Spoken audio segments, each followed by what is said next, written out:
Couple shoot हो रहा है, उसमें कोई एक जो है वो एक्स्ट्रा फेयर है, पठान टाइप है, और एक जो है कलर वो डिफरेंस होता है, बिल्कुल होता है। वाइट को कंसीडर करें या डार्कर साइड अब पे। मीडियम मिडिल में आएंगे उसको। हाँ नहीं, एडिटिंग मतलब वो ना भी उनको गोरा करें ना उसको काला करें, वो तब भी उन्हें काबिल कबूल हाँ होती जी। हैं। फीचर्स उनके ठीक होने चाहिए, एक्सपोजर्स ठीक होने चाहिए आप, क्योंकि उसमें आपने फीचर्स भी कंट्रोल कर लिए, नाक चौड़ा पतला कर लिया, रंग चेंज कर लिया, आपने कुछ भी कर लिया, तो वो जो है ना उसको ख़त्म कर दिया जाता था। तो आप उस लाइटिंग फिक्स कर लें, उसके अंदर आप हर तरह का काम कर लेते हैं।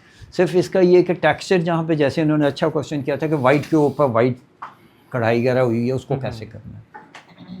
तो उसको जब आप ज़रा सा साइड से लिट करेंगे तो कढ़ाई ऑटोमेटिकली बाहर निकल आएगी सारी आपकी, क्योंकि उसके ऑपोजिट साइड पे उसके शेडोज बन शेडो बन जिस जाएगी। लाइट से आप डायरेक्शन में लाइट दे रहे हैं, हाँ। ऑपोजिट साइड पे डायरेक्शन उसके शेडोज बन गए, हाँ। ऑटोमेटिकली वो लिट वो होगी, लिट हो जाएगा, बिल्कुल बाहर निकल आएगा वो सारा कुछ जो है।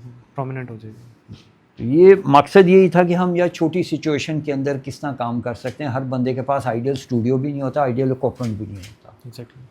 सर एक यानी कि चैलेंजिंग सिचुएशन ये भी रहती है कि अगर कोई कपल शूट हो रहा है, उसमें कोई एक जो है वो एक्स्ट्रा फेयर है, पठान टाइप है, और एक जो है कलर वो डिफरेंस होता है, बिल्कुल हाँ, होता तो है। उसमें हम वाइट को कंसीडर करें या डार्कर साइड अब पे। मीडियम मिडिल में आएंगे उसको। मिडिल में इसको हाँ, करें। वो आपको डेफिनेटली उसके ऊपर बाद में कंपोज करना पड़ेगा, फोटोशॉप में, ट्रीटमेंट करनी फोटोशॉप पे करनी पड़ेगी जाके आपको, ठीक है ना। तो वो ये अब से नहीं, अभी तो खैर आसानी होगी। क्योंकि अगर मैंने सऊदी अरब में काम किया, कुछ दुबई में किया, तो वहाँ पर अक्सर जो है ना वो पसंद हाँ। करते हैं कि वो एक बहुत डार्क और एक जो है वो यूरोपियन, तो उधर जो है वो बाद दफा सोचते थे कि यार ये तो डार्क, इतना डार्क हो गया, नजर ही नहीं आ रहा। हाँ, लेकिन उनको भी पता होता है, वो माइंड नहीं करते इन चीज़ों माइंड को। तो नहीं करते अल्टीमेटली। आप उनको ओरिजिनल तस्वीरें भी दे दें के एडिटिंग हाँ। डिपार्टमेंट को दे देते थे, वो खुद ही करते हाँ थे। नहीं, एडिटिंग मतलब वो ना भी उनको गोरा करें ना उसको काला करें, वो तब भी उन्हें काबिल कबूल हाँ होती जी। हैं। फीचर्स उनके ठीक होने चाहिए, एक्सपोजर्स ठीक होने चाहिए आपके। हाँ, यहाँ पे मसला है हमारे थर्ड वर्ल्ड के अंदर ये। यहाँ कहते हैं कि इसके हाँ। 3 टाइम्स इसको एक्सपोजर हाँ। को बस चिटा हाँ। चिटा कर दो इसको। हाँ। राइट करें। हाँ, जो कि गलत है टेक्निकली। मतलब हाँ, बाद technically दफा गलत जो है उसका एक्चुअल कलर था बड़ा अच्छा लग रहा होता है, बड़ा नेचुरल अल्लाह ने हम बनाया लोग अब अच्छा तभी ये उसको फोटोशॉप feature। वगैरह नई नई आई थी, और फेयर एंड लवली की कैंपेन थी, तो उसके लिए मॉडल यहाँ से लाहौर से गई, मैं ऑलरेडी उधर ही था काम के लिए। तो उसमें प्रॉब्लम ये होगी कि मॉडल की तस्वीरें जो, ऐसी बात है पहले फ़ोटोग्राफ्स आई थी जिससे अप्रूव किया गया था, मॉडल अप्रूव हो गई, सब कुछ हो गया, मॉडल आई तो उसके गम्स तक काले थे, और फिर वहीं से वापस फ़्लाइट पे भेजना करना पड़ा। उसने फेयर एंड लवली का ऐड था। हाँ, लेकिन उसने जो तस्वीरें भेजी थी ना वो फ़ोटोशॉप थी। Okay okay. वही फ़ोटोशॉप की हुई actual- थी, सारा गोरा चिटा किया हुआ था, तो उसका नतीजा ये निकला कि हमारा सारा काम जो है, पूरी शिफ्ट एक ज़ाया गई सारों को, स्टे ये सारा कुछ। तो बहुत सिचुएशन होती है। फिर उसके बाद से ये कंडीशन हो गई थी एजेंसीज़ की, क्योंकि मॉडलिंग एजेंसी तो उस वक्त नई नई बननी शुरू हुई थी, तो मॉडलिंग एजेंसी को ये कहा गया था कि जी फ़ोटोशॉप फ़ोटोग्राफ नहीं होगी, ठीक। तो आप एक्चुअल भेजेंगे जब भी भेजेंगे, राइट। क्योंकि उसमें आपने फीचर्स भी कंट्रोल कर लिए, नाक चौड़ा पतला कर लिया, रंग चेंज कर लिया, आपने कुछ भी कर लिया, तो वो जो है ना उसको ख़त्म कर दिया जाता था। फिर आप 2 सेकंड के लिए आ जाओ आगे, ठीक है। आप लोग कोई करना चाहे एक्सपोजर तो कर ले, आप मोबाइल से करना चाहो मोबाइल से भी करके देख लो आप, नहीं अच्छा कोई फ़र्क नहीं पड़ेगा, क्योंकि घर में भी तो आप मोबाइल से तस्वीरें खींचते हैं ना आप लोग, तो उसका थोड़ी सी सेटिंग हो सकता है कि हम बता दें कि इस तरह सेट कर लें आप। यार किसी ने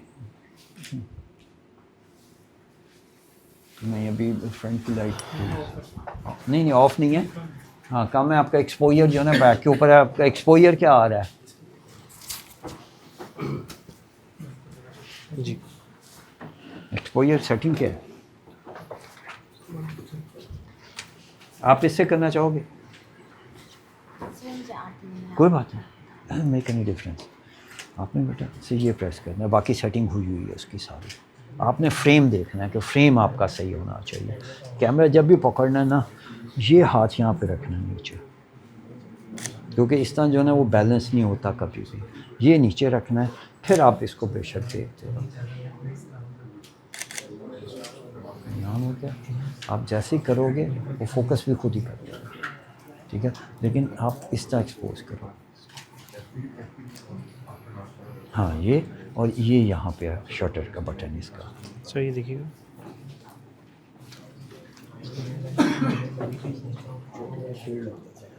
आपका IS वगैरह सेटिंग चेंज हो जाएगी थोड़ी सी। थोड़ा सा बढ़ाना पड़ेगा इसको, थोड़ा सा बढ़ाना पड़ेगा हाँ, इसको। कितना है अभी? अभी यहाँ 250 640। नहीं हमने 1000 रखा हुआ है, 2.8 रखा हुआ है, 100 रखा हुआ है 160 को।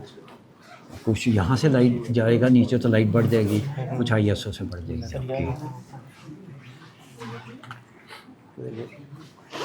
सर हाँ जी, अभी तक दिखा। हाँ ठीक है, ये बिल्कुल फर्स्ट क्लास। अब आपको लगे तो आप उस लाइट को थोड़ा क्लोज कर सकते हो। सर मुझे लगता है कि ये लाइट थोड़ी ज़्यादा है, मतलब वो दोनों सूरतें हैं ना। हाँ यहाँ पर थोड़ा सा राइट का है या थोड़ा सा लीड का है। नहीं वो इसलिए कि नॉर्मली ये, अब हम आगे एक पोर्ट्रेट पे वर्कशॉप करेंगे। नॉर्मली ये होता है कि आप अगर किसी का फेस थोड़ा वाइड हो ना तो एक लाइट थोड़ी स्ट्रॉन्ग रखते हैं, तो उससे ये कि वो स्लिमर लुक आनी शुरू हो जाती है। अच्छा तो ठीक है। ठीक है ना। तो एक लाइट, मेन लाइट हमेशा ज़्यादा होती है, फिल लाइट थोड़ी कम होती है हमेशा। अगर आप इसको हम दोनों साइडों से इक्वल लाइट कर देना इसको, तो इसका मुंह राउंड होना शुरू हो जाएगा। नहीं सर ये केवल की इशू नहीं मैं वैसे कह रहा आप हूँ। सही कह रहे हैं। हमें ये देखिए, ये है एक थोड़ा सा हाँ, वो इसलिए कि देखें अभी वो लाइट जो है ना वो बहुत उधर है और उसके बालों का बाल के ऊपर लाइट आ रही बाल के है, ऊपर ठीक है लाइट ना, लेकिन वो उससे आगे नहीं जा रही, पास हो रही, हाँ क्रॉस नहीं कर रहा, क्रॉस नहीं कर रहा। रिम नहीं क्योंकि- हाँ लाइन नहीं तो उस लाइट को थोड़ा सा इधर इस साइड पे कर लें। हाँ ठीक है। बेशक इंटेंसिटी कम करें उसकी अपनी इस पिक्चर में देखिए जी, ये लो जो चेन वाला शेडो है, ये नीचे से हल्की सी लाइट देंगे देन वो हो जाएगा। ठीक है। लेकिन वो अगर आप अम्ब्रेला यूज़ करेंगे ना बड़े साइज़ की तो भी ये खत्म हो सर मेरे पास है इसी 200, पोजीशन पे ही खत्म हो जाएगा। सर मेरे पास है 200 आर्मर की, मेरे पास है गोडॉक्स PM 2 और बड़े बड़े ऑप्टाज हैं। बेसिकली मैं आजकल हूँ गवर्नमेंट सेक्टर में, ठीक है। तो मुझे आजकल E-कॉमर्स वालों की तरफ भेज दिया गया है और प्रोडक्ट काम हो रहे हैं, तो मैं वो भेज रहा हूँ। अब मैं उसके लिए बेसिकली ये था कि हम लाइट, वो तो पॉइंट मेरा क्लियर हो गया बैकड्रॉप वाला, कि वाइट को हमने एक शॉप ऊपर ही रखेंगे तो परफेक्ट आ जाएगा। टेक्सचर भी मेरा क्लियर हो गया, फिर हल्की से साइड लाइट भी बना लेंगे तो टेक्सचर भी क्लियर हो जाएगा। अब हमारा जो था इशू वो है वो वाला सवाल, जो हमने एडिटिंग ख़त्म करी। हाँ मतलब मैं इतना काम करके दूं कि एडिटर को कुछ ना ना करना। करें। सबसे ज़्यादा एडिटर की जान जाती थी बैकग्राउंड से शेडो, और वो शेडो को गाने के लिए, वो तो ख़त्म हो वो गया तो हम आपका। एक स्टेप आगे भी कर लेंगे तो हमारा काम चला हाँ आप अभी हमारे पास जाएगा। क्योंकि तो स्पेस फिर कम है पीछे ना। वाली, हाँ जी हाँ तो स्पेस की वजह से अभी जो बाउंस होके वापस आ रही है ना वो भी कम हो जाएगी। अभी हमने इसलिए लाइट ज़्यादा नहीं कर सकते कि बाउंस होके वापस आती है तो यहाँ दोनों साइडों पे लगती है। मैं आपको शॉर्ट दिखाता हूँ।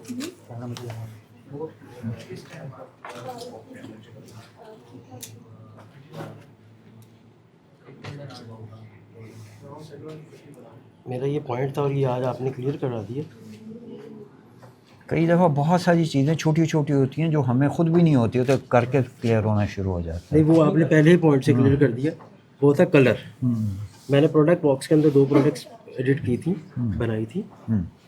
मुझे ना यहाँ पर ये कलर, यही कलर रिफ्लेक्ट होता हुआ नजर आ रहा था। ठीक है। सो मेरा वो पॉइंट, ये प्रोडक्ट बॉक्स है। हाँ अब वो मेरा पॉइंट क्लियर हो गया, मैं उसको प्रोडक्ट बॉक्स के बिल्कुल एज तक ले आऊँ, फ्रंट तक ले आऊँ, आगे से लाइट बढ़ा लूँ थोड़ी सी, ठीक है। ये बैकग्राउंड का कलर आ रहा है ना वहाँ पे ये आपका, बैकग्राउंड वाला, ठीक है ना। उसका एक तरीका और भी होता है। हाँ, ये वाला क्रिस्प ये खत्म देखें, नहीं हो रहा। नहीं ये देखें मैं एक बात बताऊँ, इसमें एक जो चीज़ और है सारे, इसका एक तरीका ये भी होता है कि इसको पोलराइजर फिल्टर लगा लो आप, हाँ जी बिल्कुल। ठीक है ना। ये जो ग्लेयर आ रही है ना वो पोलराइजर ये ग्लेयर ख़त्म कर देगा, जो फॉगीनेस आ रही है हाँ जी क्रिस्प कर देगा। दूसरा आपका फोकस पॉइंट जो है ना वो यहाँ पे है, जी बिल्कुल ठीक है ना। आप अपना फोकस पॉइंट उठाएं, यहाँ पे ले जाएं, डन। मेरा F नंबर तो स्ट्रॉन्ग ही था इसमें। जितना मर्जी स्ट्रॉन्ग हो, फोकल पॉइंट जो है ना उसकी डेप्थ बता रहा होता है और वो दोनों तरफ बढ़ रहा होता है, हाँ जी बिल्कुल, ठीक है ना। वो एक तरफ नहीं बढ़ रहा होता। हाँ जी बिल्कुल, हाँ वो मैंने पढ़ा था। हाँ तो उसका तरीका ये होता है कि जो टोटल डेप्थ है ना उसके सेंटर के अंदर फोकल पॉइंट लेना है।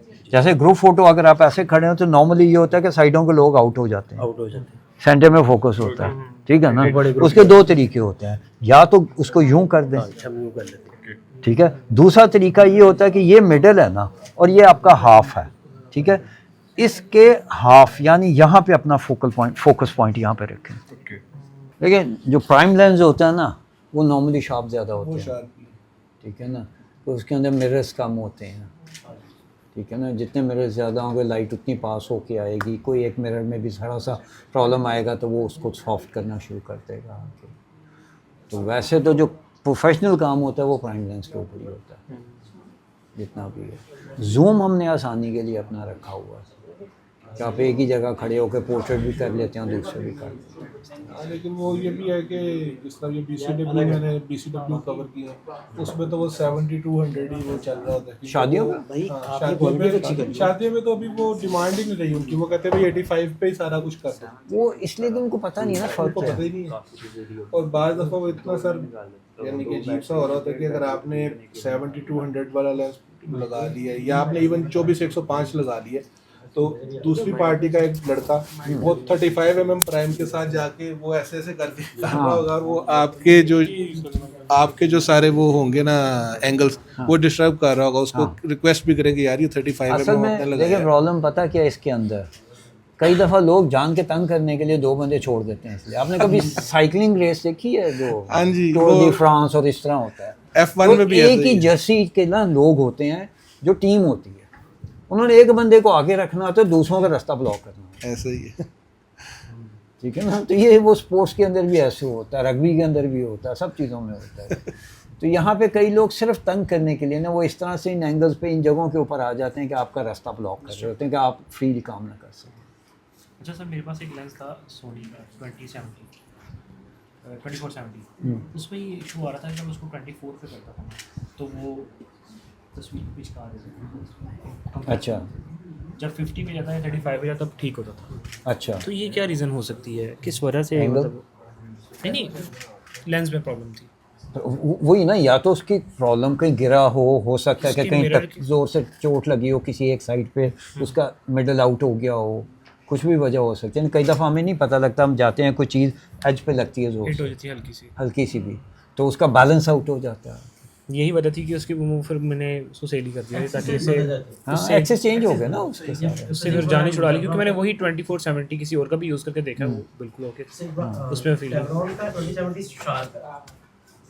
मैं इसकी सोनी की बात पता नहीं, मैं तो अपना हाँ नहीं, तो मैं तो हम लोग तो सिग्मा के यूज़ करते हैं सारे लेंसेज जो हैं, तो मैं तो अपनी Sigma बड़ा एडवर्टाइजिंग अच्छा है। कैंपेन के अंदर कर रहा अभी हूँ। सिग्मा ही यूज़ कर। हाँ नहीं तो अब तो ये मतलब मोस्ट ट्रेंडिंग लेंस है। हाँ, मतलब 35 मैंने एक वो सिग्मा का 105 2.8 ना मैक्रो लेंस रखा हुआ है, वो तो बहुत ही शार्प है और बहुत ही ज़बरदस्त है। यानी कि वो 105 2.8 ठीक की फोकल लेंथ पे अगर मैं 70-200 कैनन का या 70-200 G2 टेमरोन का उसके कंपैरिजन में देखूं तो जो उस पीक फोकल लेंथ पे ना, यानी कि उसको 70-200 का आपने 105 पे तस्वीर उतारी और सिग्मा का जो है ही 105 उतारी तो सिग्मा विन कर जाएगा, उसकी शार्पनेस इतनी ज़्यादा है।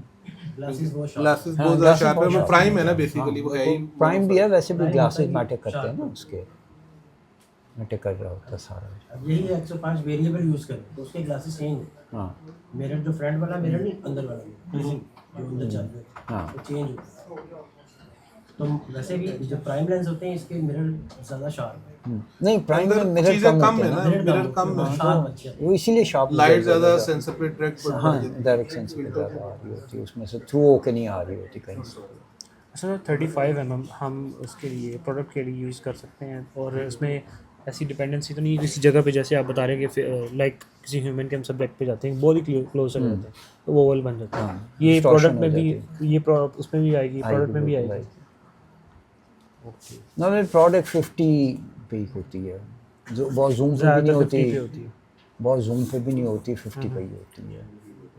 मतलब रिकमेंडेड फोकल लेंथ 50 है। 50 है।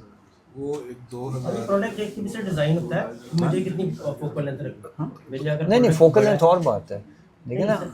mm अच्छा हाँ ठीक है, मेरे हाँ कितने mm हो, हाँ। मेरी मतलब 60 पे भी बड़ा अच्छा आता है सर। तो अगर मेरी प्रोडक्ट ही छोटी है हाँ तो फिर तो मुझे जूम ज़्यादा यूज़ करना हाँ बनाना पड़ेगा या अपने आप को आगे ले जाना आगे ले जाना पड़ेगा। 50 के लिए, क्योंकि मेरी प्रोडक्ट बड़ी है। हाँ फिर मेरे लिए वो नॉर्मली जॉन से ना लोग वो 2470 पे बहुत काम करते प्रोडक्ट, बहुत काम होता है। और मैंने सर तकरीबन 5 साल यूज़ किया 24 बहुत बहुत बहुत अच्छा लगा। बेस्ट प्लेस इवन दैट कि 24-105 भी इतना ज़्यादा यूज़ नहीं किया वो नहीं 24-105 F4 है शायद। F4 मैं F4 की बात कर रहा अब वो F2.8 में भी आ गया RF में 2.8 में, लेकिन एक्सपेंसिव बहुत ज़्यादा है। हूँ। उसका कैनन का है 105 105, वो उसका साइज जो है वो 70-200 जितना ही है। अच्छा वो कराची में यूज़ कर रहे हैं, लेकिन उनका नाम ज़हन में नहीं आ रहा। वो एक है, वो कर रहे हैं। एक जो सबसे बड़ी प्रॉब्लम है ना, हम अपना नहीं देखते कि हम किस पे काम कर सकते हैं, हम ये देखते हैं कि जो फलाना ये कर रहा है तो मैंने भी यही करना है। वो सही कह रहे हैं।